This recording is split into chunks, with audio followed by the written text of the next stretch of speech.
Hello guys, welcome back to my channel lab life TV. ഞാൻ ഇന്ന് എടുക്കാൻ പോകുന്ന ടോപ്പിക് എന്ന് പറഞ്ഞാൽ നെഫ്രോണാണ്. നെഫ്രോൺ എന്ന് പറഞ്ഞു കഴിഞ്ഞാൽ structural and functional unit of കിഡ്നിയാണ് നെഫ്രോൺ. ഓരോ കിഡ്നിക്കും 10 ലക്ഷം നെഫ്രോൺ ഉണ്ടാവും.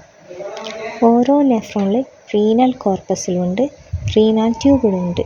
റീനൽ കോർപ്പസിലെ വേറെ പേരാണ് മാൽപീജിയൻ ബോഡി.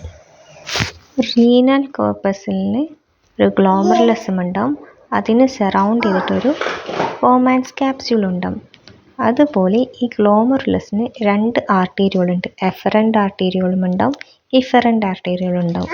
ബോമാൻസ് ക്യാപ്സ്യൂൾ എന്ന് പറയുന്നത് ഒരു കപ്പ് ഷേപ്ഡ് ആയിരിക്കും. ഇത് എന്താണെന്ന് പറഞ്ഞു കഴിഞ്ഞാൽ റീനൽ ട്യൂബ്യൂൾസിൻ്റെ ബിഗിനിങ് ആണ് ഈ ബോമാൻസ് ക്യാപ്സ്യൂൾ. ട്യൂബിൻ്റെ ഫസ്റ്റ് പാർട്ടിനെ ഞങ്ങൾ പ്രോക്സിമൽ കോൺവല്യൂട്ടഡ് ട്യൂബുകൾ എന്ന് പറയാം, PCT.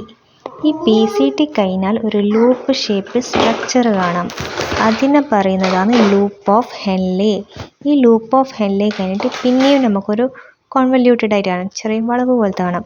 അതിനെ പറയുന്നതാണ് ഡിസ്റ്റൽ കോൺവല്യൂട്ടഡ് ട്യൂബ്യൂൾ.